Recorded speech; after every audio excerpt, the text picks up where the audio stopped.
Hey guys, what's up? And today I'm gonna do another things video where I talk about things. Hey guys, what's up? Hopefully this video is not too big so that I don't have to compress it into 360. Anyway, I'm gonna do another things video where I talk about the best and worst tracks released from the past month. And as you can see, my hair is pretty fucked up right now, so I promise you I will get a haircut ASAP once I have time. But anyway, here are some of the tracks that I think are meh, not too bad, but also not too good, just kinda hanging in the middle. So, first of all, we have Charlie XCX with Focus and No Angel, which is the B-side for Focus. Both of these tracks are just kind of average. Nothing stands out that much. It sounds a little smarter and a little bit more plastic and a little bit more electronic and a little bit more experimental than most other mainstream pop artists, but just a little, just slightly. And then we have CupcakKe with Hot Pockets. I mean, it sounds like a banger at first, but period, the flow is really nice, it's really fiery, but period. Nothing about this track really stands out and blew me away, so I'm just kind of feeling okay for this track. And then we have DJ Loaf and Leon Bridges with Liberated, which is a pretty fun track, I guess, but it's also a very, predictable, maybe, a little bit. And it's not as colorful as a song like this should be. And then we have DJ Muggs and MF Doom with Death Wish featuring Freddie Gibbs. And this is a really weird, moody, abstract rap track that I did not expect from MF Doom. So I don't know if this is like good or bad, so I'm just gonna put it in the middle. And then we have Gorillaz with Fireflies and Hollywood featuring Snoop Dogg. Gorillaz had just released the Now Now. I will be reviewing that very soon. But yeah, Fireflies is just an average, very washed out beach pop, and so is Hollywood. Hollywood, I guess, is not as bad as Humility. Snoop Dogg is kind of cool, kind of chilling over there. So yeah. And then we have J-Rock with The Bloodiest. J-Rock had just released Redemption not too long ago, and this track is one of the tracks on there, and I guess it's not bad, but again, nothing stands out to me. It's kind of average. The performance is okay. And then we have Lil Yachty and Valley with Wombo, which is another average trite trap rap tracks with a bunch of ad-libs. It's not annoying or obnoxious or anything, but I guess it is what it is. And then we have Low. I don't know how, but I somehow stumbled upon a very long music video for Low, which is probably an electronic artist, pop artist, I don't know, but he has 3 tracks out: Dancing with Blood, Fly, and Quorum, which are 3 tracks that at first sounds like they're going to be very abstract and experimental and fun and colorful, but it just kind of ended off as an average pop track, techno track with an electronic ethos to it, so a little bit underwhelmed. And then we have Mitski with Nobody. I guess it's kind of catchy, but it's not sticky and memorable and fun enough to be an actually great pop song. And then we have Norah Jones with My Heart Is Full, which is a pretty dull and boring and I guess forgettable Norah Jones track. It doesn't sound like Norah Jones that much, in fact, so I don't know. And then we have Paul McCartney, or Sir Paul McCartney, with Come On To Me and I Don't Know. Very simple song titles. They are actually quite fun, quite poppy. Paul McCartney, I mean, he's a great musician. He's a industry changing musician. You all have to admit. But it's not that exciting compared to tracks nowadays. It may be amazing in the 60s, but not now. But still, it's not bad. And then we have Proto Martyr with You Always Win, which is a track from their EP that they had just released. And it's surprisingly dull and, I guess, atmospheric and slow. And I don't know what Proto Martyr is taking in terms of direction on this track, so I don't know. And then again, I stumbled upon a music video for Slaves Cut and Run, which tries to be an exciting alt rock song, but it's just kind of average and kind of trite as well. And then we have Smashing Pumpkins with Solera. They are back again, and the performance is not bad. It's pretty exciting. However, it's also not that great. Another track would be Spiritualized with I'm Your Man. I don't know if this is like a new single or just a song from their last album, but it's really like moody and washed out, and it sounds like a ballad, or like a ballad at the end of the world. It's it's just kind of washed out, kind of boring. And then we have Sun Kill Moon with his cover of Come On Get Happy, which sounds absolutely strange with his forlorn vocals, but it's actually not too bad of a track. And then we have Years and Years with All For You, which is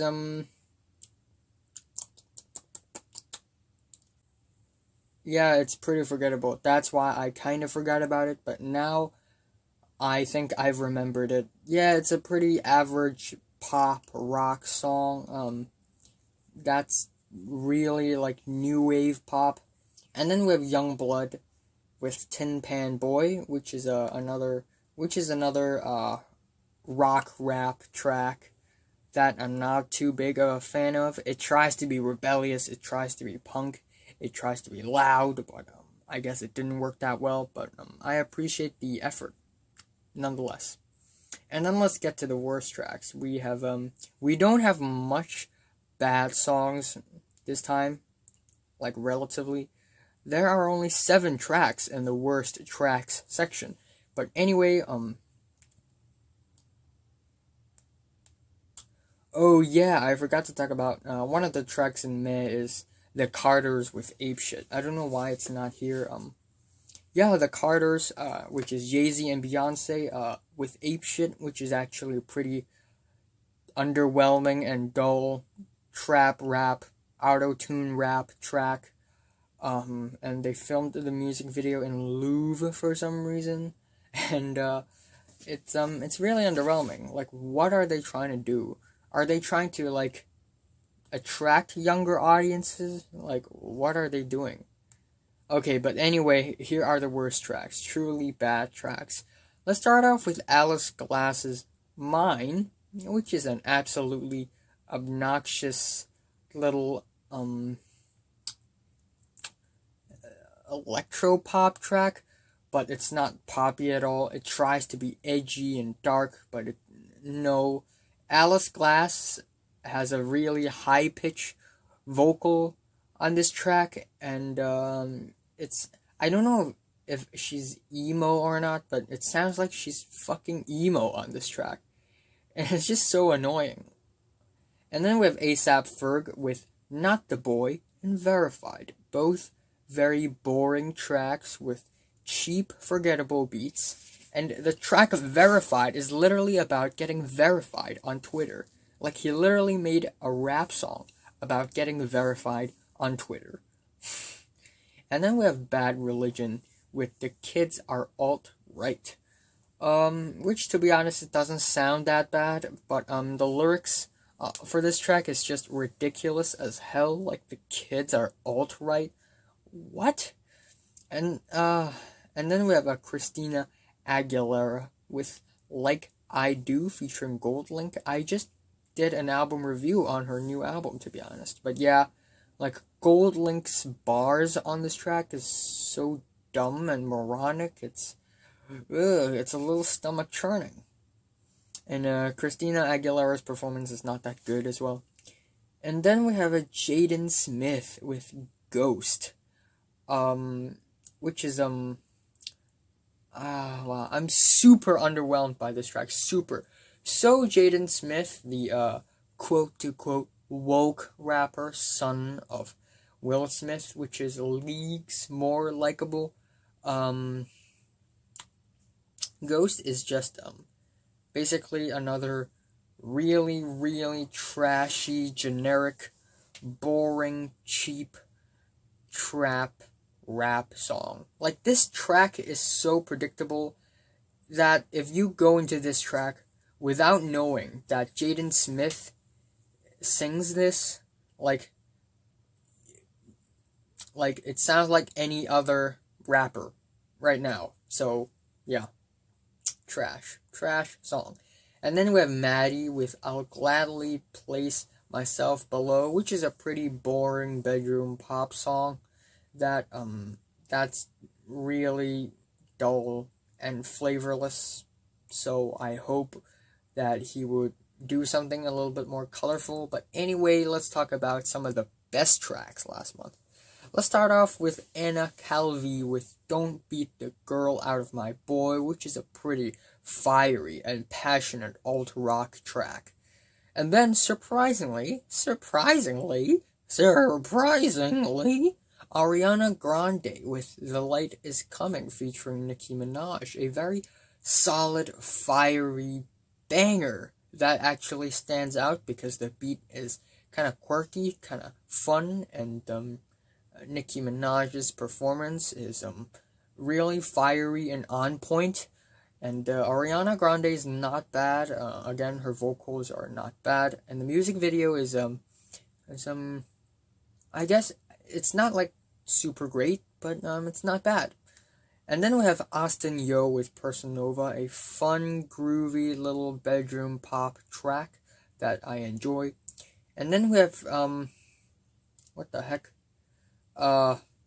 Code Orange with Three Knives and The Hunt featuring Corey Taylor of Slipknot, which are two very exciting, blood-pumping, noise rock tracks, industrial rock tracks that are really loud and fierce and exciting as well, really alive as well.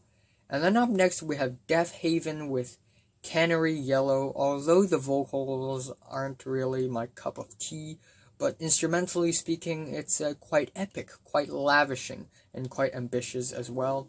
Anyway, I'm kind of on the fence for the next track. I don't know if I should put it in the meh section or the best section, but Gang Gang Dance with Youngboy, Marika in America. It is a pretty simplistic, pretty minimalistic, electro-funk pop track. Not really pop, just electro-funk, I guess.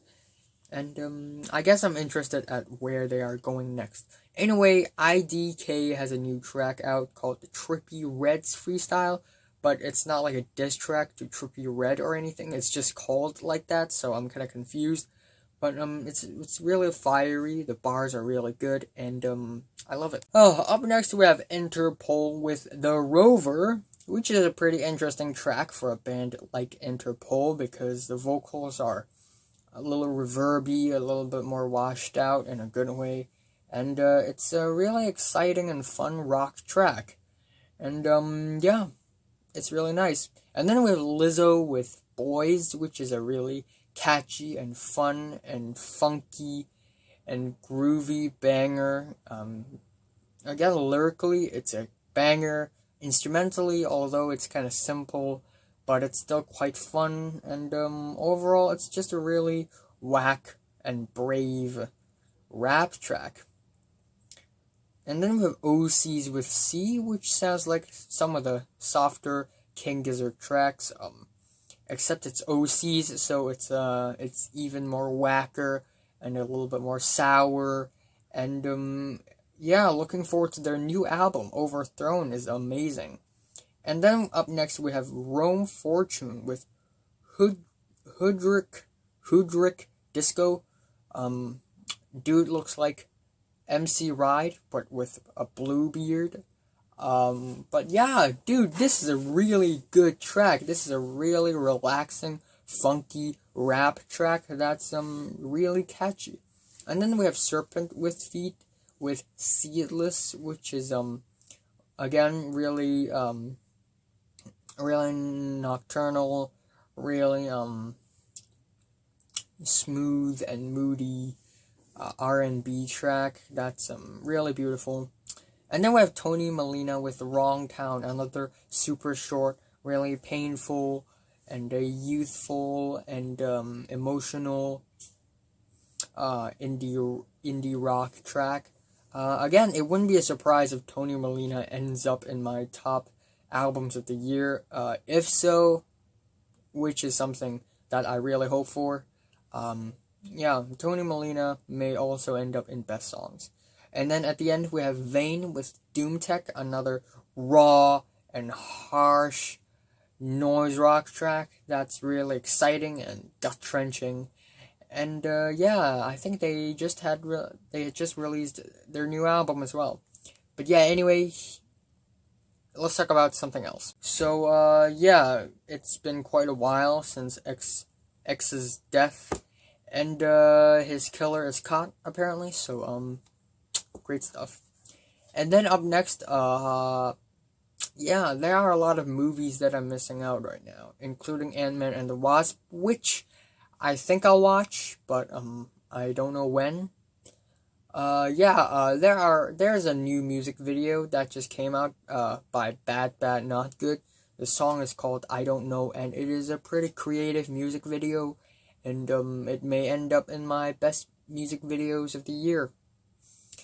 And at the end, yeah, I know I'm not like a huge sports guy, but World Cup once every 4 years, so I have to talk about it. It's a huge thing. So now we are in top 8. Okay, we're in the quarterfinals right now, and my predictions for World Cup very wrong, very wrong, in fact. So yeah. Crazy, right? So, in a really intense and suspenseful football match, France won over Argentina, which is quite surprising. And then we have Uruguay winning over Portugal, which is quite tragic for Cristiano Ronaldo. And then we have for Sweden versus Switzerland, I don't care which one wins, because both teams are pretty much the same level, and Sweden won, so that's pretty cool. And England also won over Colombia in another very suspenseful match. Yeah, go England. Now, all that, now that Portugal, Spain, and Argentina are out of the game, I have only one team to root for, and that is England, my friends. But yeah, surprisingly, Spain got beaten by Russia during the penalty shootouts at the end. That is really surprising, in my opinion.